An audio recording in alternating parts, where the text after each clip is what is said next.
Have I ever talked to y'all about trends and forces?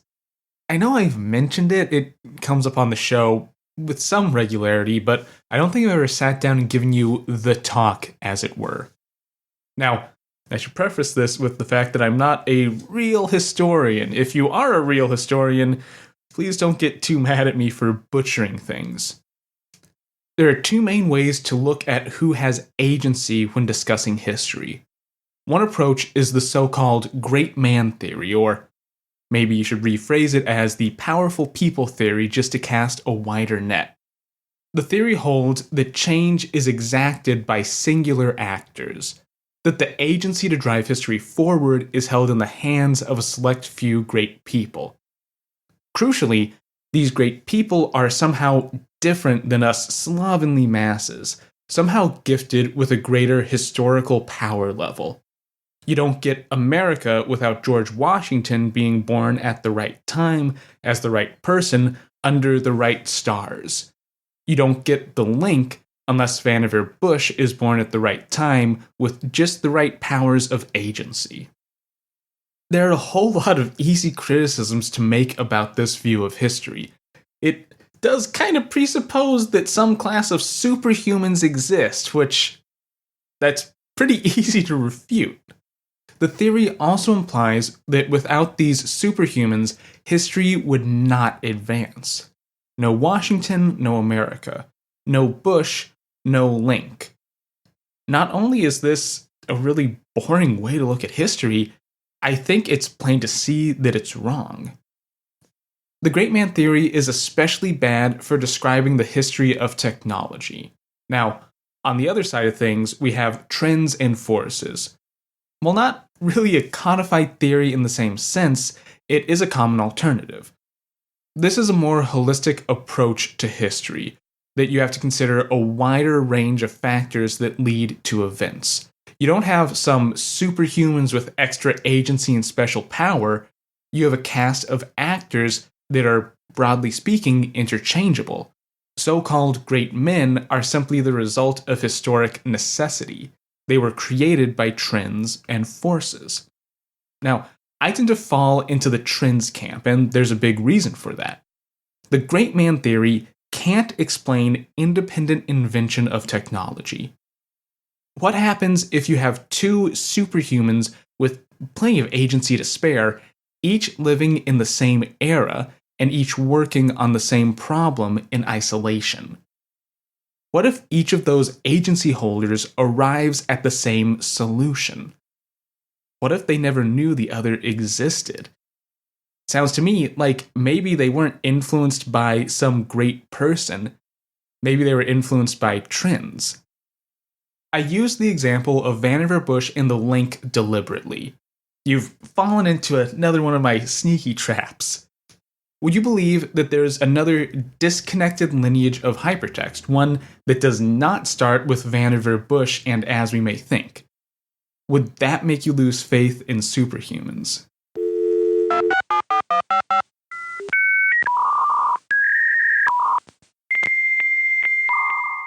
Welcome back to Advent of Computing. I'm your host, Sean Hass, and this is episode 79, ZOG, Military Strength Hypertext. This episode, we're heading back into the realm of hypertext and utopianism with a somewhat obscure system. Today, we're talking about ZOG, a hypertext system with a totally arbitrary name, and I'm very serious here. ZOG doesn't stand for anything, and it's not short for anything. Primary sourcing verifies the name was actually picked because it was short and easy to remember. Initial development of ZOG started in 1972, stalled, and then restarted in the second half of the 70s. By this point, a lot of the tropes of hypertext were well in place, at least much of the technology that would create the internet was already kicking around. ARPANET was pretty active. The mouse had made a public debut. We even had early wireless networking in the form of AlohaNet. As far as hypertext, we had already hit both NLS and FRES, two early and arguably influential examples of the art. So, where was there to go? I think ZOG represents an important stage in the development of hypertext for a few reasons. Part of this has to do with context. This is after the mother of all demos. Development of ZOG starts after the world had seen NLS. It starts after the world had seen the mouse. Or at least a lot of people had seen NLS. Did this impact ZOG's design? I mean, how could it not? There's also the matter of personnel. One of the early contributors to ZOG was Advent of Computer alumni Alan Newell. For those of you who are just tuning in, Newell was an early force in the development of the field of artificial intelligence. He was working in the field before it even had a widely accepted name. During the 1950s, Newell co-developed a language called IPL, which would later influence Lisp, the mother tongue of AI itself. So, what was he doing touching hypertext? And finally, we get back to the matter of funding. We've covered two main hypertext systems in this series so far, NLS, the online system, and FRES, which itself grew out of an earlier system called HES. I know, nice and confusing. NLS had a series of backers and was developed in a dedicated research group. The system was meant for widespread use. HES and FRES were developed at Brown University, funded by said institution and used by, well, said institution. ZOG, the nice, silly named one, was funded by the Office of Naval Research. Among other applications, ZOG would be used on an American aircraft carrier. So, how exactly does hypertext fit in between bulkheads? How does that happen in the first place? Those are the big questions that I want to examine this episode, while keeping an eye out for that utopian angle. That is, how did ZOG further the betterment of humanity? How did it help us be better? With that out of the way, I think it's time for us to link out to the bigger picture. The story of ZOG doesn't exactly start with ZOG. Well, kinda. The early days of this project get kinda convoluted, so I'm going to put that off for a minute. Instead, we need to get into another hypertext system called Promis, the Problem-Oriented Medical Information System. And yeah, the R here and the P are both taken from problem. That's how you can tell that programmers were, in fact, involved with this. The Promis project started in 1967 as a simple grant proposal. Use a database-like system to improve medical record keeping. What I think makes Promis interesting is that the database system they wanted to create wasn't based on past computational research. In fact, the plan was to implement a newly proposed medical note system using a computer. The system Promis wanted to adapt was, quite fittingly, the Problem-Oriented Medical Records System, first described a few years earlier by Dr. Lawrence Weed. Now, Weed wasn't the kind of doctor we usually talk about here on Advent of Computing. He was actually a medical doctor. Nothing weird going on here. He saw patients, he carried out medical research, and he went to medical conferences like a normal medical doctor. The irregular part is the research. Weed's research didn't concern some illness or new surgery. He was interested in the more meta aspects of practice. Weed's research was focused on finding better patient record-keeping methods. In 1964, Weed published Medical Records, Patient Care, and Medical Education. Really a banger of a title. And while Weed may not have been a computer programmer, the method he outlined in his 64 paper is surprisingly ripe for digital adaptation. A main chorus in the paper is the fact that poor record-keeping practices were common in the medical profession. Weed's biggest complaints were that records were often inconsistent, missing, or inaccessible.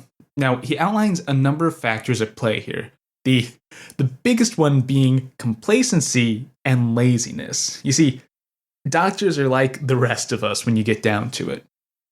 The third problem in the list, I think, bears special mention. Inaccessibility here came in a number of forms. As we'd explained, some doctors would keep records in such a personalized manner that they were useless to anyone else. Other doctors simply wouldn't share notes when requested. Some wouldn't open up their records to patients even. All these problems worked together to make medical records, less than useful. Weed didn't see this as some impossible issue, more a new frontier that had yet to be examined. Quoting from the paper, "Much has been written in general terms about medicine as a science and the doctor as a scientist. Very little is done in specific terms to audit physicians or medical institutions on a routine basis to determine just how scientific medical practice on all the patients really is." End quote. So, what's to be done? According to Weed, the answer is easily within reach. Just apply the same rigor used in the scientific side of medicine to regular patient practice. But hey, that wouldn't be enough to make a paper. Weed goes on to propose a very specific system tailored to patient medical records. He calls the system problem-oriented records. Central to Weed's system was, well, some type of centralization. He argued that all patient records should be grouped together. So if I went in for an x-ray, the results of those scans would get thrown into a big Sean folder. Get a blood draw, results are dropped into the same folder. Same goes for if I called the doctor complaining about too much blood being drawn. A note on that would go right into the growing Sean folder. From there, Weed moves into a 5-rule regime for well-formatted notes. To reduce some actually important research to a few sentences, Weed's method is all about organizing and tracking data points. Humans are messy, we're not always quantifiable, so Weed adds in some needed wiggle room for that.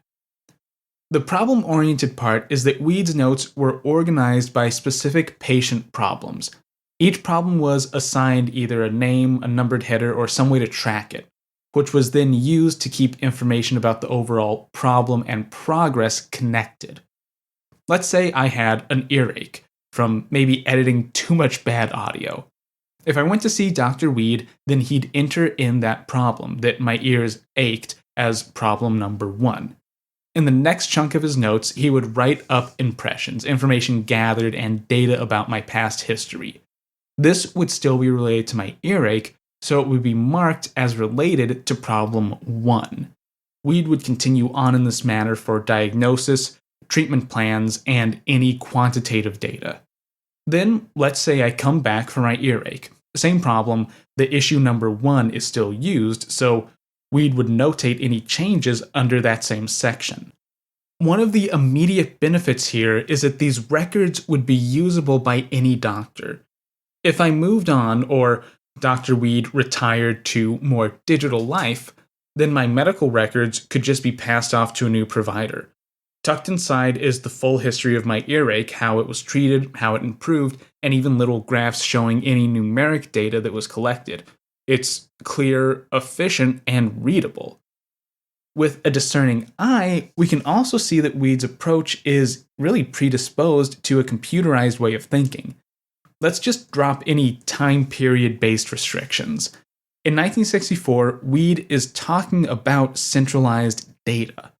The numbering scheme, if we squint our eyes a little bit, sounds like links of some kind.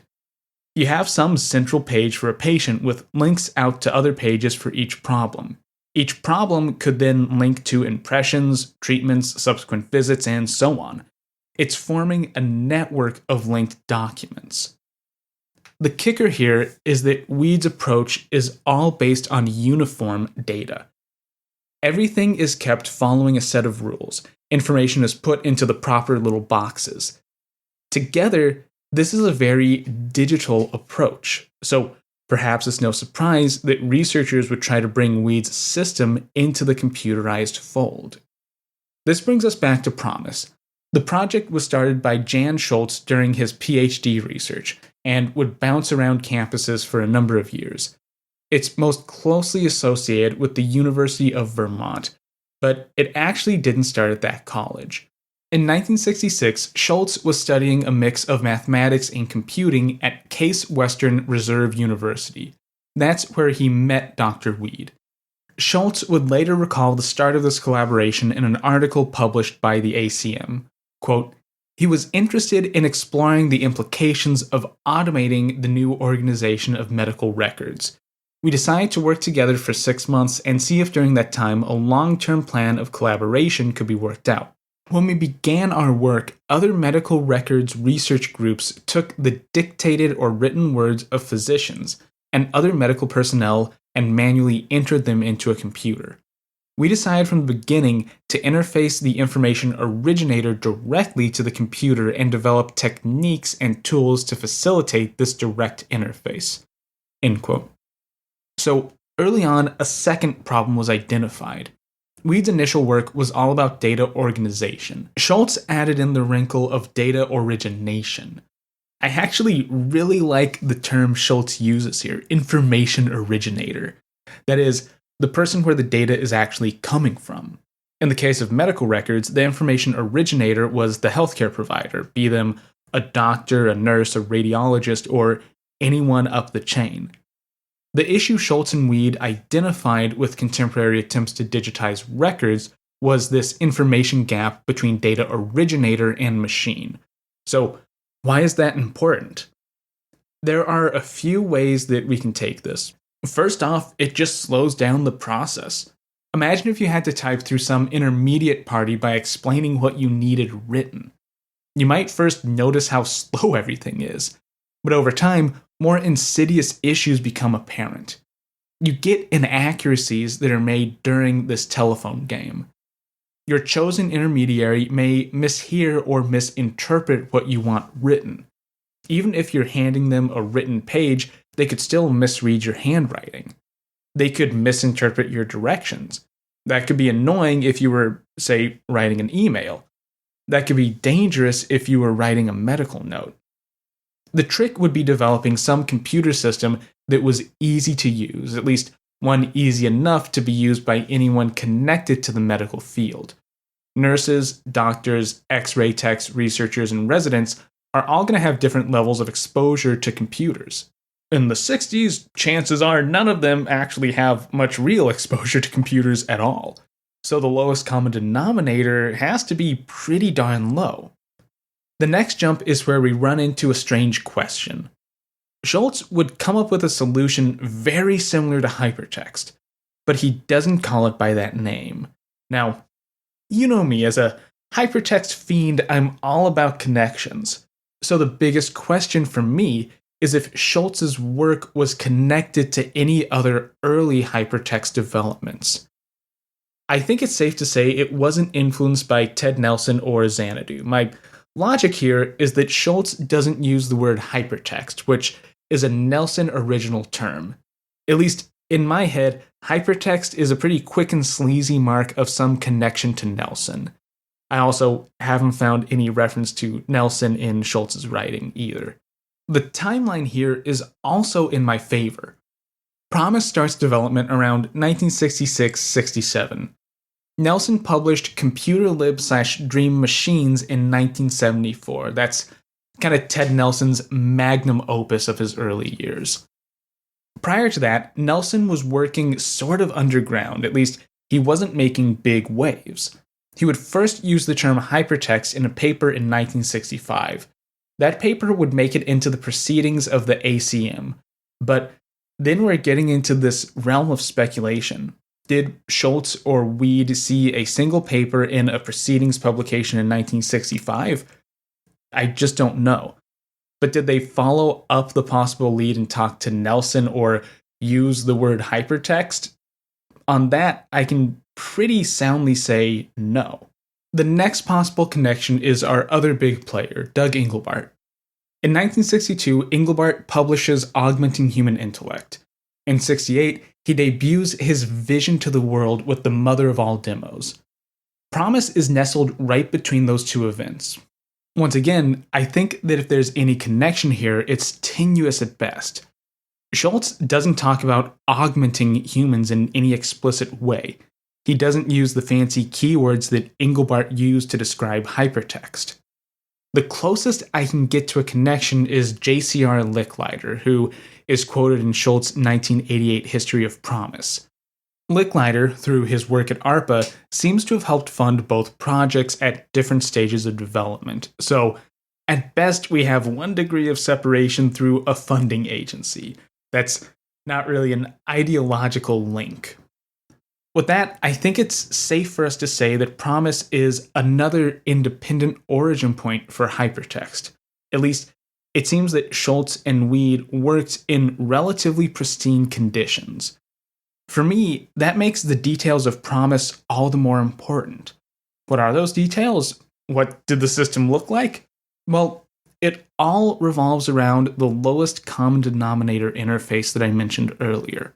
Promis was designed to use a touchscreen as its primary method of input. Already, that sets it apart from Engelbart's mice and Ted Nelson's early attempts using light pins. This choice also informs the final look and feel of Promis. Now, early on, Engelbart's lab determined that touchscreens just weren't for them. The primary problem was one of ergonomics. Think about using a touchscreen mounted perpendicular to a desk for any period of time. To use the screen, you have to reach out with your arm and then use fine motor control to select options. During a long session at a screen, your arm gets tired. I mean, you're basically holding out your arm the whole time. That fatigue limits how long a user can surf the screen. This would lead Engelbart to discount touchscreens as a primary input device. However, off in Promis land, things were different. In my head, at least, this all comes down to how Promis was used. Instead of being some general-purpose hypertext system, Promis was focused around traversing so-called frames. Each frame took up a single screen of text and contained information and links to other frames. Promis itself, at least on the touchscreen side of things, wasn't designed with editing in mind. Everything was built around jumping your way through a network of these frames. There was also a focus on speed of operation, that is, how fast frames could be traversed and how quickly a job could be completed. Users weren't expected to spend all day browsing Promis with a single arm outstretched. It was meant as a tool for rapid and convenient use. These two factors, the frame-based, nearly read-only nature of the system and its speedy operation, made the touchscreen a much more viable choice.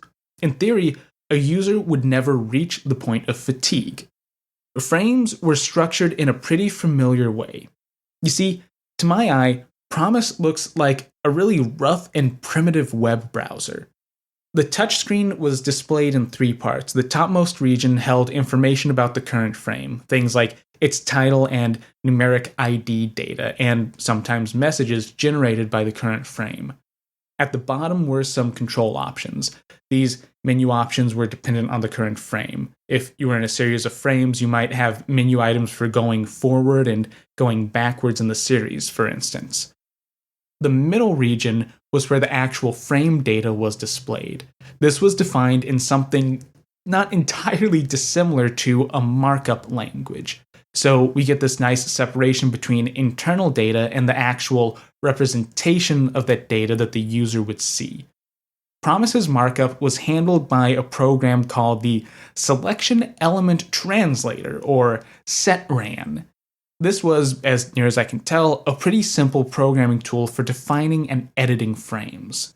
For markup to make sense, we have to talk about how Promis organized data. Frames in Promis served two purposes.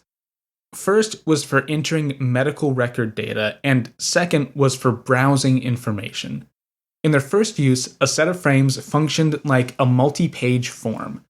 By making multiple selections and adding some optional data via the keyboard, healthcare workers could build up new entries in a patient's records. Each click of a link was a choice used to fill in information about some healthcare problem. Using the earache example, one frame might ask how long the patient has displayed symptoms. That selection, let's say the link saying for a few days was touched, would then populate a field in a growing medical record. For these data entry frames, each click not only advanced to another frame, thus serving as a link, but also sent some data to the backend.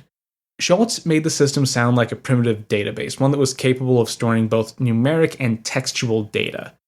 The second case, simply browsing information, worked the same way but just didn't send information back to some central database.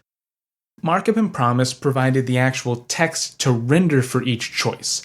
That text could be accompanied with a one-way link off to another frame. If the frame was used for data entry, then things were a little more complicated. From what I've seen, Promis had a primitive way to build forms. The one example that Schultz includes in his 88 paper with ACM is for describing the onset of chest pain. The frame has the field at the top, onset, followed by a list of options. Each option looks to be formatted like a link. What's interesting to note is that the links are all coded as numbers. So reading the setran code isn't super useful unless you have some way to render it. Now, here's where we get to what I think is the interesting part. Schultz describes the overall set of frames as a network. Initially, Promis was only for entering and viewing medical records, but as the project progressed, general medical information was also entered into the system. This allowed for a library of medications and surgical procedures, for instance. Speaking on the benefits of the system, Schultz explained, quote, "The user can operate from a universe larger than what can be remembered, and has only to recognize the correct selection and not recall it. These features provide for a unique and very effective human-computer interface." End quote. I want to point out here, again, Schultz is operating outside of the hypertext lineage we've covered so far. But right here, Schultz is describing how this network of frames, this hypertext, can be used to augment human intellect. It's a tool to expand what humans are capable of, to solve the information problem. This is some classic Vannevar Bush stuff right here, but Schultz never mentions as we may think. Weed and Schultz are facing down the same problems that Bush was dealing with, namely the information problem. Humans can only keep so much in our heads, so how can we work around that? Bush's solution was hypertext. It was the link. Schultz and Weed arrived at that same solution. We're looking at a case of independent development, and I think that speaks to something profound about the soundness of hypertext as a solution. The final piece I want to drop, and something that may be more cool than important, is that Promis would become a networked application. As the project expanded, it became convenient to move operations to a group of mini computers instead of just one big computer. So by the end of the 60s, we're looking at a network of computers that worked together to serve hypertext in a hospital. It's definitely a niche application. Promis is specifically tailored to this one use, but I think it's interesting to see how similar this is to the modern net. So that's one approach to hypertext that would find some success. Promis lived out a relatively long life in a few hospitals. But now, let's push forward to the early 1970s. At Carnegie Mellon, Alan Newell, Herb Simon, John Hayes, and Lee Gregg, among a group of other researchers, were cobbling together their own system. This project was called ZOG. The name stood for nothing. The early days of ZOG are a little obscure, but we do have information about it from a single report on a June 1972 workshop at CMU. Now, here's the weird part. ZOG wasn't initially a hypertext system, at least not in a traditional sense. You see, ZOG started out life as a type of incidental software. So let's talk about workshops and why ZOG came to be. Workshops were one common form of collaboration during the early days of computer science. I mean, how else are you going to get researchers from multiple institutions together prior to widespread networking? In 1972, the ARPANET was just over 2 years old and didn't quite reach every campus in the United States. So you can't really just have everyone hop online and start a conference call. At this point, it was almost possible, but we're just not quite there. So workshops were still the order of the day. There was a particularly robust tradition of workshops around artificial intelligence and cognitive sciences specifically. This started way back in 1956 with the summer workshop at Dartmouth. That's where AI got its name, just for starters. Similar collaborations would continue for decades. Usually, things worked like this. A college would decide it wanted to host a workshop over the summer. They would draft up a plan, make a proposed guest list, and then apply for a grant to fund the whole thing. Attendees would get paid something to make it worth their while, and funding would also be used for computing resources. During the sessions, there would be lectures, demonstrations, and sometimes collaborative software development. We're looking at something similar to a pop-up think tank. The 1972 workshop at Carnegie Mellon University was following a somewhat new approach. The idea was to gather up the usual interdisciplinary group of AI nerds. We have computer scientists and cognitive scientists. Instead of working on some collaborative project or each participant lecturing about their own topic, the plan was to show off existing AI and AI-adjacent software.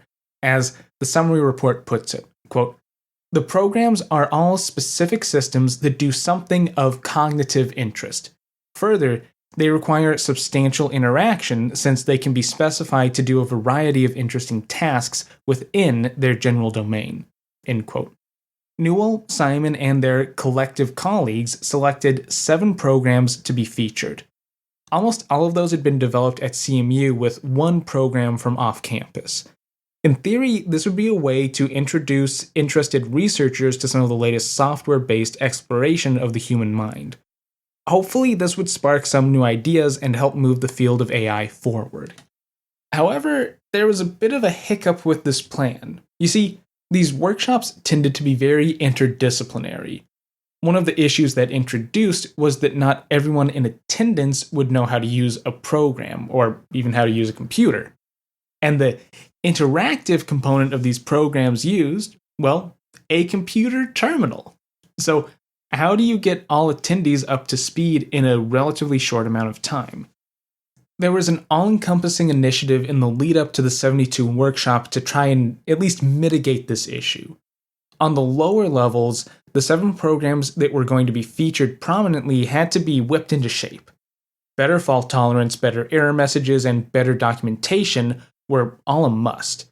Software improvements were actually factored into the workshop's budget, which I just think is neat in a planning kind of way. Moving up a level is where we run into ZOG. The staff at CMU built ZOG to be the digital hub of this specific workshop. It would contain all documentation as well as facilities to run outside programs. That would all be wrapped up into a simple, unified interface. This would shield attendees from a normal command line and hopefully make things run a little more smoothly. The weapon of choice was a structured and connected network of data. Crucially, the workshop team didn't have funding for custom hardware. Touchscreens are just out, so are graphics displays. ZOG was all text and all keyboard taps. From this, a user was able to traverse a tree of data. Each node on this tree represented a section of software documentation, and each section could optionally have subsections. The interface here is dead simple. You start at the root node, which describes how to use ZOG itself. From there, you can list subnodes, each with a number. To enter that node, you just type the number in question and you're there. Once again, we've landed at the big bad T word. I swear I've been trying to get away from talking about trees and AI, but I guess I've just kind of hit a weird rut lately. All I want to point out here is that trees, a fancy form of lists, are crucial in artificial intelligence. They are an important data structure for a lot of early AI software. Specifically, Newell and Simon were big tree enthusiasts. Call them arborists, if you will. Back in the late 50s, they designed a language called IPL, which was built to support list processing and, by extension, tree data structures. So a tree popping up here at least rhymes with the work surrounding ZOG. On a foliage-free note, the tree structures here are built out to somewhat resemble the table of contents of a book. The 72 report calls it the ZOG index, but it's a lot more like the table of contents. Maybe I've just become accustomed to this form a little too much from typesetting.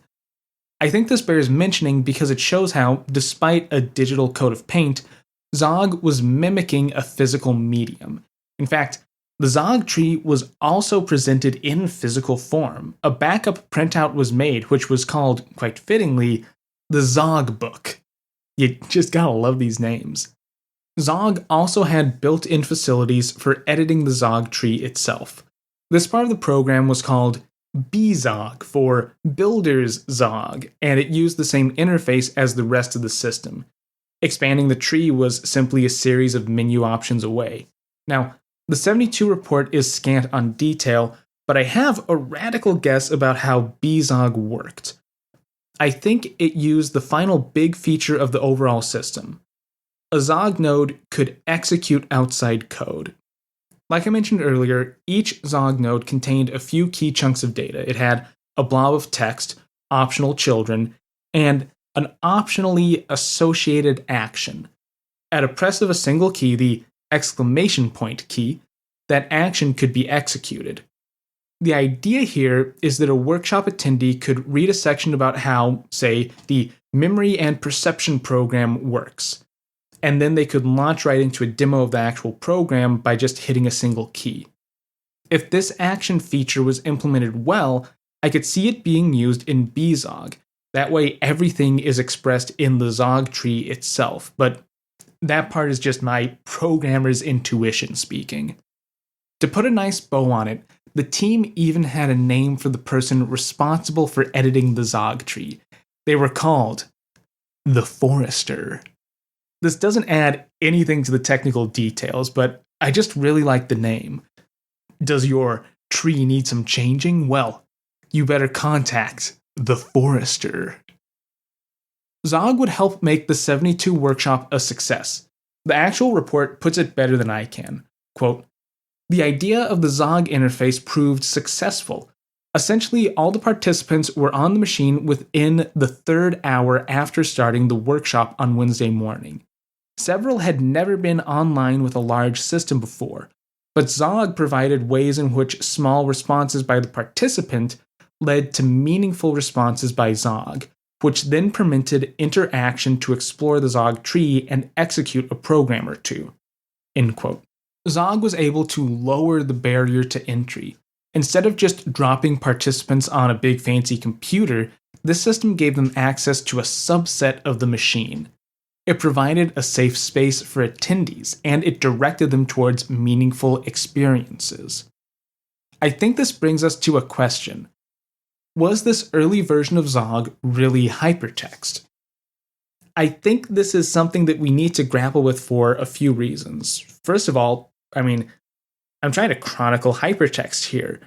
Ancillary tech is cool, but that can bog us down. And secondly, this is the second system I've hit this episode that is unrelated to existing hypertext narratives. That disconnect matters because, like I mentioned earlier, it may speak to something fundamental about hypertext. So we have to be careful about calling a goose a duck here. Let's look at what ZOG's actually doing.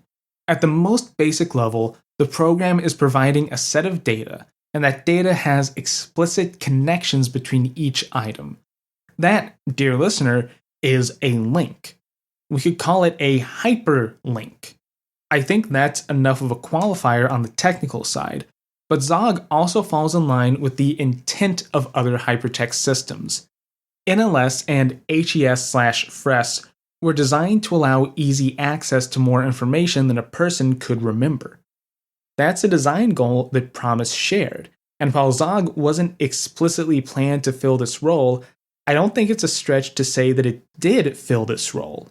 Sure, in 72, ZOG was only planned as a small-scale system for one workshop, but it has all the hallmarks I look for in a hypertext system. Then what happened to this quirky little program after the summer of 72? Well, nothing, it seems. This is where we run into a bit of a timeline issue. You see, there was some kind of connection going on between Promis and ZOG.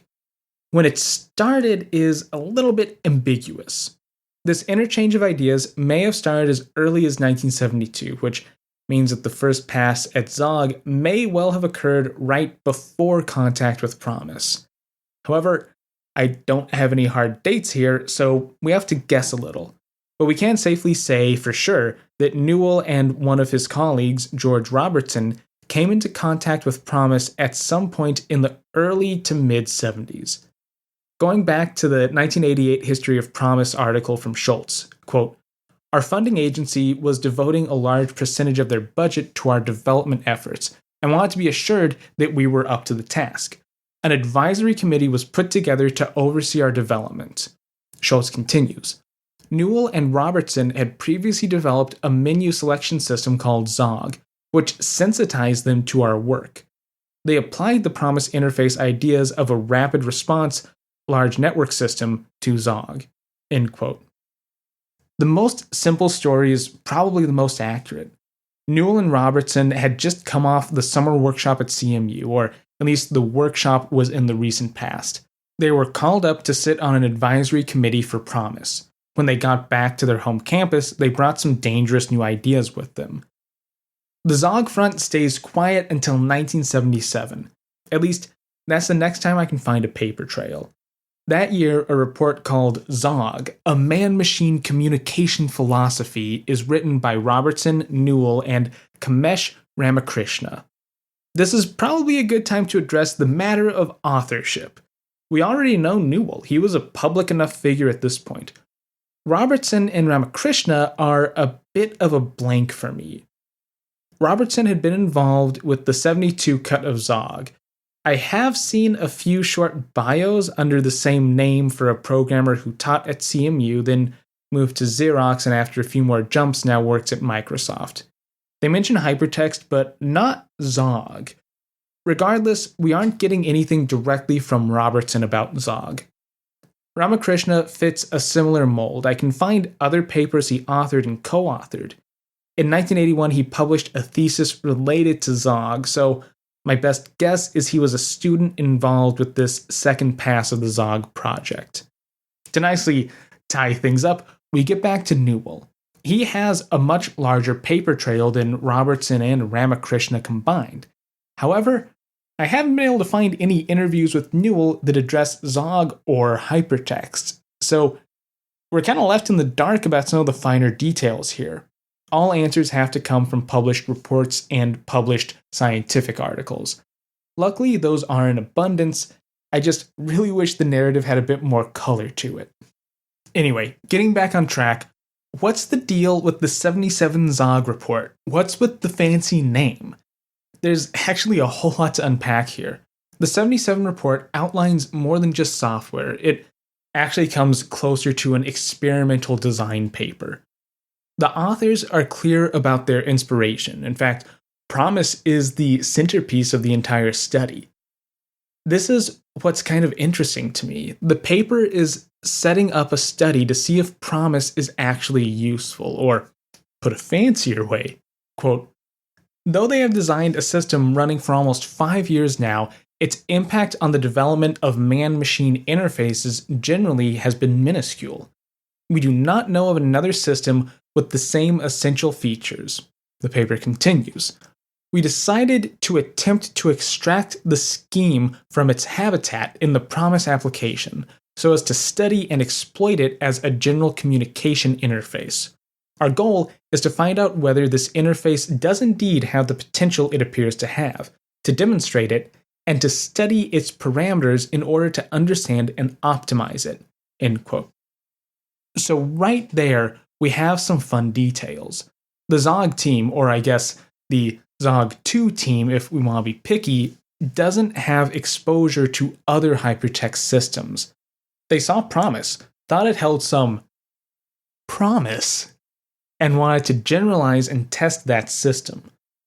As near as I can tell, ZOG 2 doesn't take any code from Promis. It's simply inspired by the earlier software. But Robertson et al. Aren't just copying Promis wholesale, they're copying it with a very critical eye. They want to find out if Promis is a good idea, or if it just looks like a good idea. I think that's kind of unique. There's also the matter of funding to touch on. You see, ZOG was now a federally funded project. We have a rogues gallery of support here. The Office of Naval Research and DARPA both put up money. and ZOG's development was monitored by the Air Force Office of Science and Research. So, accordingly, most of the papers on ZOG come from progress reports sent to the US Air Force. At first glance, this might sound like a strange arrangement, but this is something I've ran into pretty frequently with federally funded research. Often, there will be multiple agencies chipping in money. Think of it as tax-backed investors. Usually, one agency will technically administer or monitor the project for the sake of simplicity. The net result is a complex-sounding funding statement that works out to, this project was paid for and administered by the American taxpayer. Now, more specifically, why was ZOG federally funded? I think this is a fun question because it ties into a lot of other research. From the 50s on, the Feddies have been interested in finding better ways for humans to interface with these new computer things. The canonical example is always SAGE, because that was an early and massive project that saw actual use. SAGE was funded by a number of sources, but the US Air Force was nominally in charge. NLS, and broadly speaking, Doug Englebart's research, was also federally funded, with money coming from a similar web of sponsors. While ZOG's shady overlords may seem unique, well, that part isn't too strange. So, what was ZOG actually like?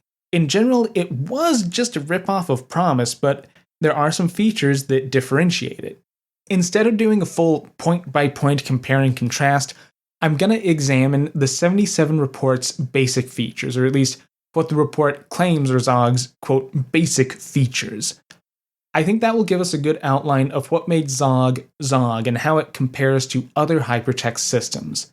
This is a 10-item list, so not every feature is going to be covered in depth, but it's worth at least touching on what the ZOG team thought was important to the system. Kicking things off, we have 1. Rapid response. For ZOG, rapid response means that new frames should load instantly, or at least fast enough that the monkey hammering keys doesn't notice any loading time. This is actually an idea that I've seen come up a lot in early human interface projects.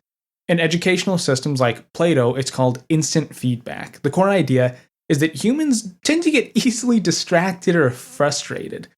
So you have to offer fast and seamless interactions. It also speaks to this idea of the digital illusion, that you don't have to actually be instant, you just have to be faster than a human can perceive.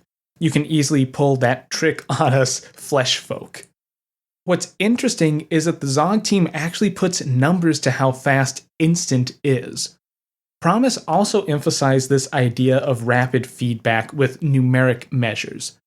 From the 77 ZOG report, quote, how fast instantly must be in seconds is not fully known.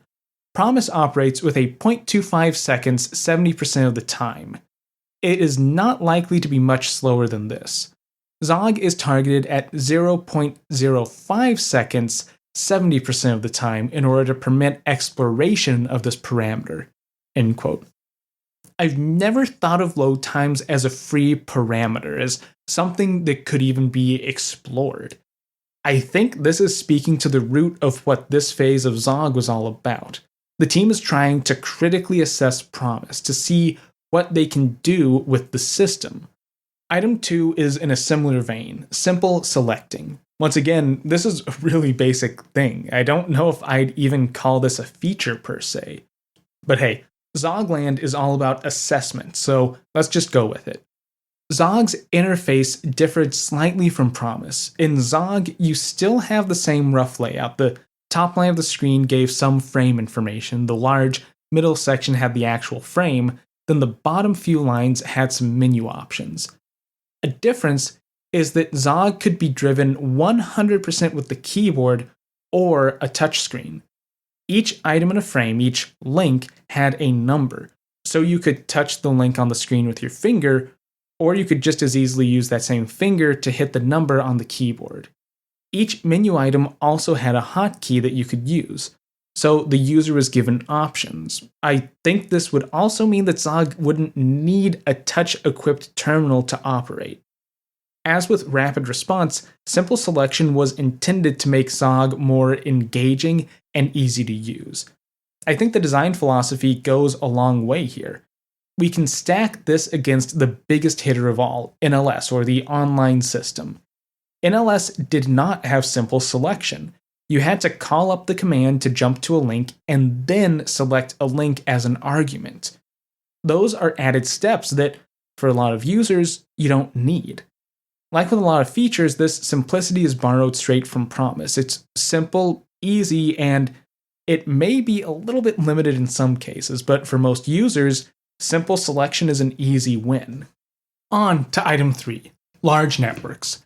This is where we hit another one of those unexpected free variables. That is, how many frames do you need before ZOG is useful? You could also rephrase that as, how many links are needed to make hypertext viable? That's a really important question and one that's easy to gloss over. Luckily, the ZOG crew comes in with the hard numbers yet again. By 77, Promis was seeing actual use in at least one hospital, so that could count as a quote-unquote useful hypertext system. According to the report, Promis had 30,000 frames at this point, with planned expansion up to around 100,000 frames. So ZOG is targeting somewhere in that neighborhood at least. The trade-off here is that as the number of frames increases, response times, at least in theory, could degrade, so a balance had to be found. That's why the size of the network is actually a free variable subject to testing. Items 4 and 5, frame simplicity and transparency, are smaller points, so I won't go too deep into them. Basically, ZOG was targeting uncluttered frames with easy-to-digest data. The transparency aspect is just that the system should be easy to understand, or, as the report puts it, it should, quote, appear completely controllable and non-mysterious. You want hypertext to make sense and not be magic. Easy. Item 6 is where we start getting beyond Promis, the communication agent. Now, that's kind of a bad name, but I can't think of a better way to put it.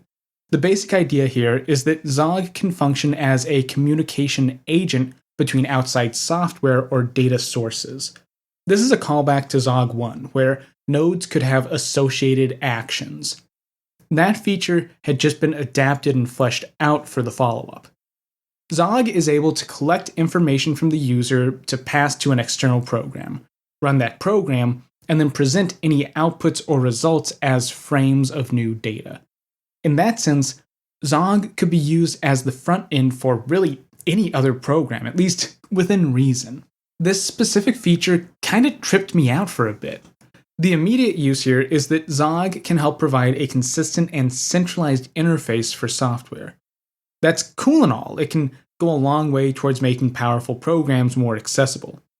What really got me is that this communication agent idea is similar to how server-side software and browsers interact today. In a modern web browser, you can click on a link that will fire off some code sitting somewhere on a server. That program exists outside your browser, or outside your frame if you like. It will run, make some outputs, and then those outputs are shaped into something that can be rendered back in your own browser.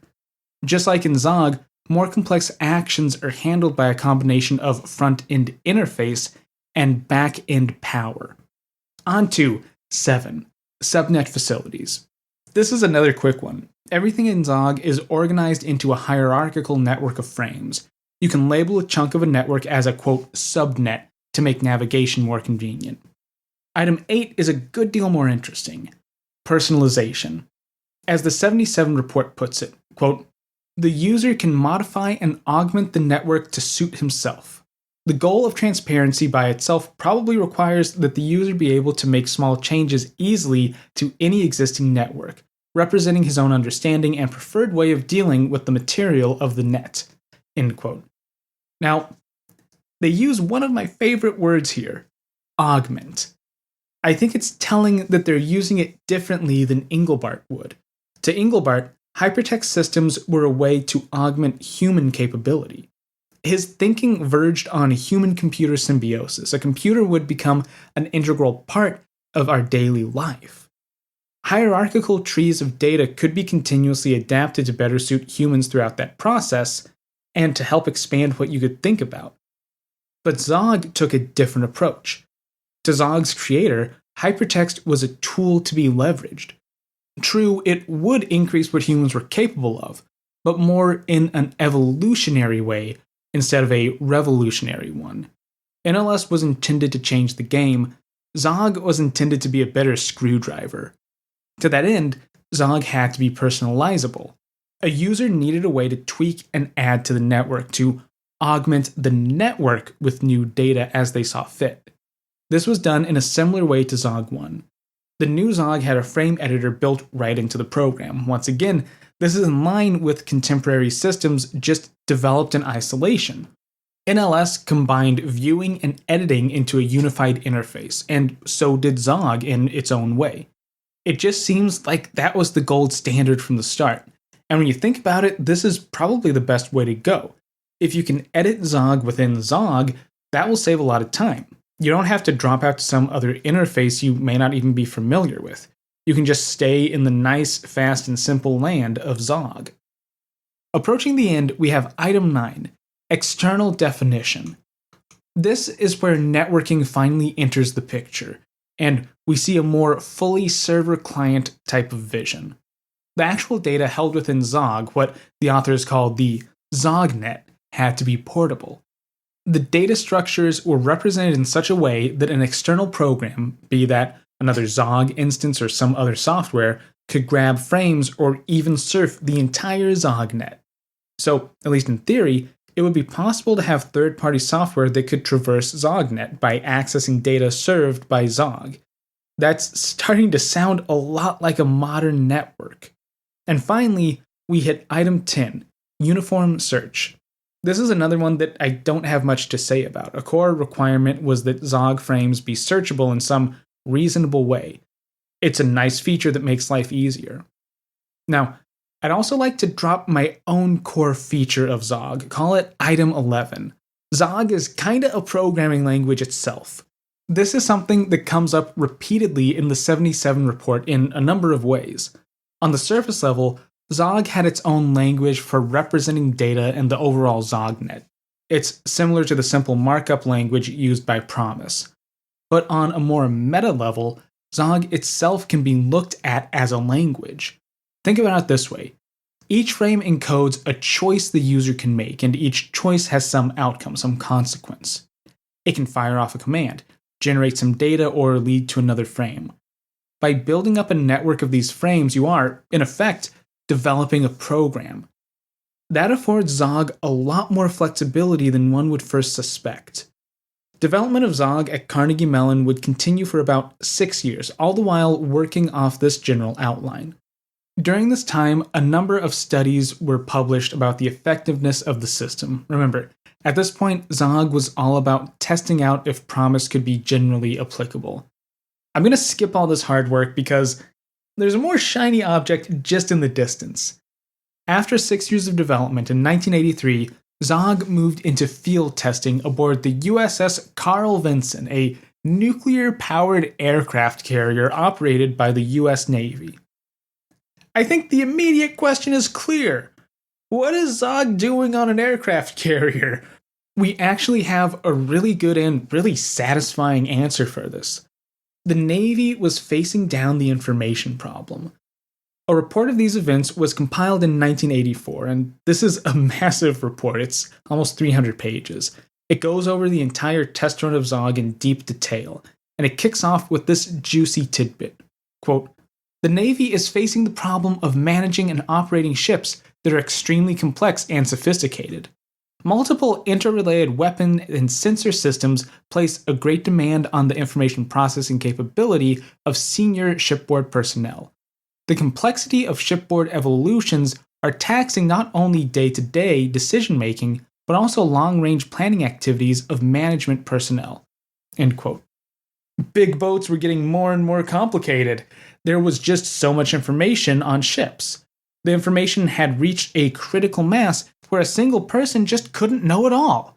The 84 report doesn't use the word, but this is 100% the information problem that Vannevar Bush described way back in the 40s. The solution arrived at, or at least the attempted solution, was to pull in some type of computer automation. In 1982, during the construction of the Carl Vinson, the ship's executive officer found out about the ZOG project. This hypertext like system sounded like a good fit for the Navy's needs, and it was already funded in part by the Navy. Some small changes were made to the ship's design, and new plans were laid out. The Carl Vinson was scheduled to depart for an initial cruise in 1983, and it would bring a prototype ZOG network along for the ride. The word prototype here is crucial. The cruise would act as a nice excuse to test ZOG in the field, to see if it could actually solve any issues or would even be used. That's the core question at hand in this naval report. How much will ZOG actually be used? It turns out that ZOG was predisposed to this kind of research, probably by design as we've seen. The Navy didn't want to be constantly pestering sailors to check how they felt about ZOG and, oh, have you logged in today? How many frames have you seen in the past 24 hours? No one wants to answer those questions, especially when you're doing a job. Instead, they just had to follow the trail of data left behind by interactions with the system. Most data collection was already automated, with some in-person interviews conducted to augment that dataset. The initial installation itself was on a pretty grand scale. The Carl Vinson was tricked out with Ethernet wiring embedded into the ship's hull. This, in effect, turned the carrier into its own isolated network. While not entirely ARPANET, this kind of technology was very much adjacent with ARPANET's development. So we're seeing the impacts of the larger network on this ship. The actual power of the network was composed of 28 PERC mini-computers. Now, this is where I have to make a real quick diversion. I'd feel bad if I didn't. PERCs are fascinating machines. They were developed by Three Rivers Computing Company, which was founded by a group of researchers, incidentally, connected to Carnegie Mellon's computer science department. These were early graphics workstations modeled very closely after machines built at Xerox. A PERC looks eerily similar to a Xerox Alto computer. The PERC sports a full graphical environment with windows, icons, menus, and pointers.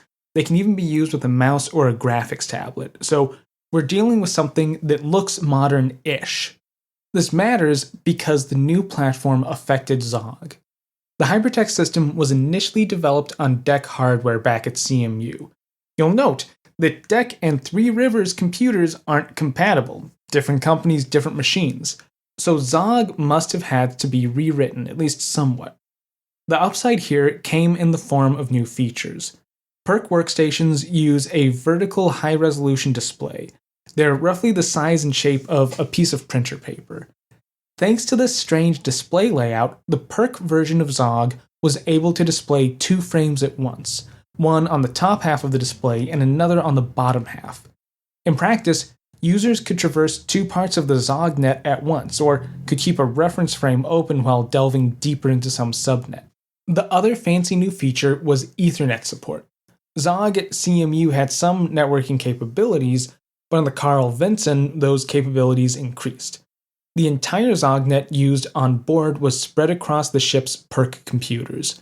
Now, this was slated to be 28 machines, but that number fluctuated. Some machines would break down, others didn't see actual use, so it's more like something approaching 28 computers that made up the network. What we are seeing here is a tiny distributed hypertext network prior to the modern internet.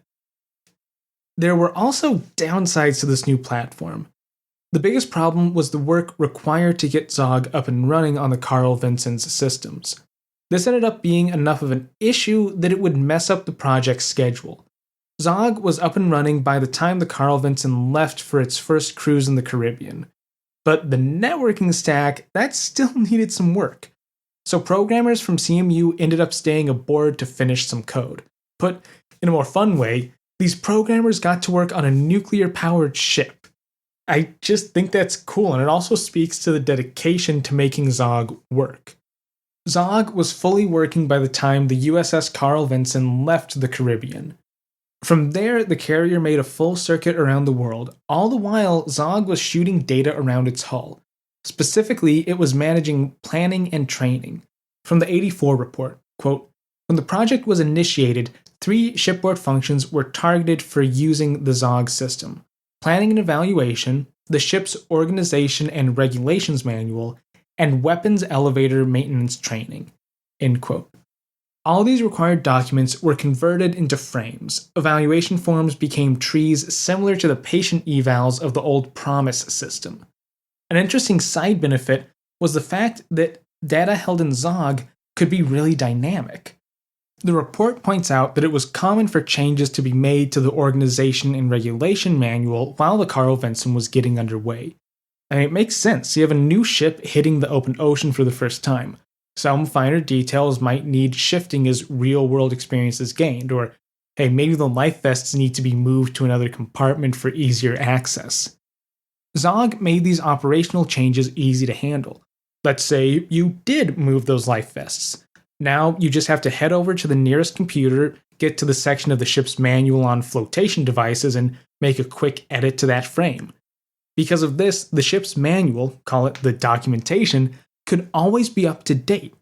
That not only saved time, but would help the Carl Vinson operate better. The final blue water use of ZOG that I want to touch on is a program called AirPlan. This was another system developed by CMU for use by the US Navy, but it wasn't a hypertext system. AirPlan was what's known as an expert system. This is something I haven't really gone into detail on the podcast before since it's a little nebulous. Basically, an expert system is designed as an aid for human decision making. It's kind of augmenting human intellect adjacent. The actual decision making can be done in a number of ways, ranging from artificial intelligence to just big databases and fancy equations. In practice, a human operator plugs in information, some wheels spin somewhere aboard the ship, and the expert system outputs a plan of attack. AirPlan was designed specifically for managing the small fleet of planes aboard the Carl Vinson. Operators would plug in information on planes, planned flights, fuel levels, and other relevant parameters.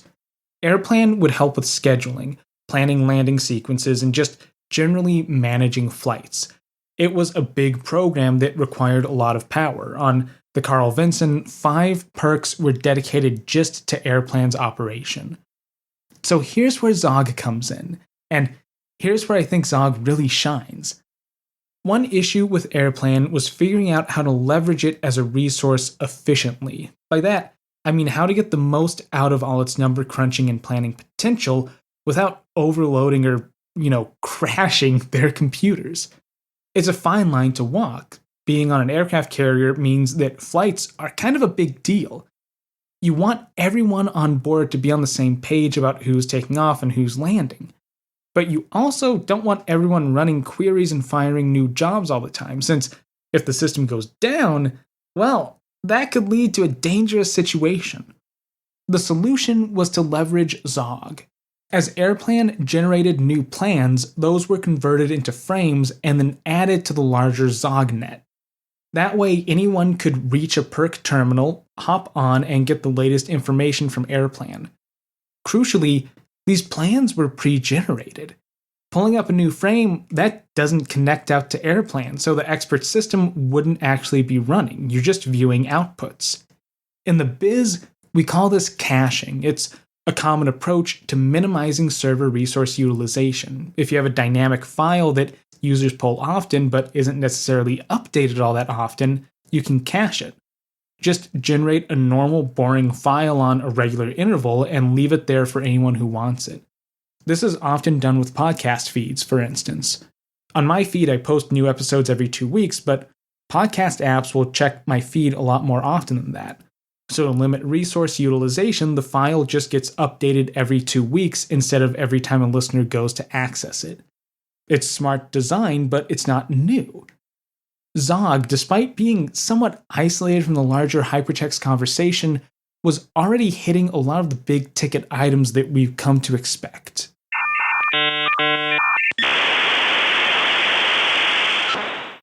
Alright, that brings us to the end of this episode. Really, I could keep going on about ZOG, but I have to reach the end sometime. This has been a big episode already, so I'm going to try to wrap this up with a short coda. Promis and ZOG prove something fundamental. These were hypertext systems that were developed without any explicit connection to prior arts. By that, I mean Promis wasn't inspired by Doug Engelbart or Ted Nelson. Jan Schultz didn't reference Vannevar Bush, and neither did the ZOG crew. Here's why that matters so much. Promis was designed as a solution to the information problem. This, I'd argue, is a universal problem. Managing medical records was taking too much work. There was too much data for humans to handle, so they needed some type of augmentation. We saw this later with the Navy. Handling new aircraft carriers took too much data, more than a single person could handle. They needed a tool to increase their capacity. The solution to both of these issues, Promis and ZOG, are hypertext systems. They organize this mountain of data as smaller ideas linked together to form chains of thought, to form networks of data. For me, these systems prove the thesis that Vannevar Bush laid out in As We May Think. In that paper, Bush argued that humans form chains of ideas, that we make connections between smaller thoughts to form larger structures of information. He proposed that the solution to the information problem was to make machines that structured data as linked ideas, that we had to structure data in the same way we think. That led to the link, and that led to hypertext. Thanks for listening to Advent of Computing.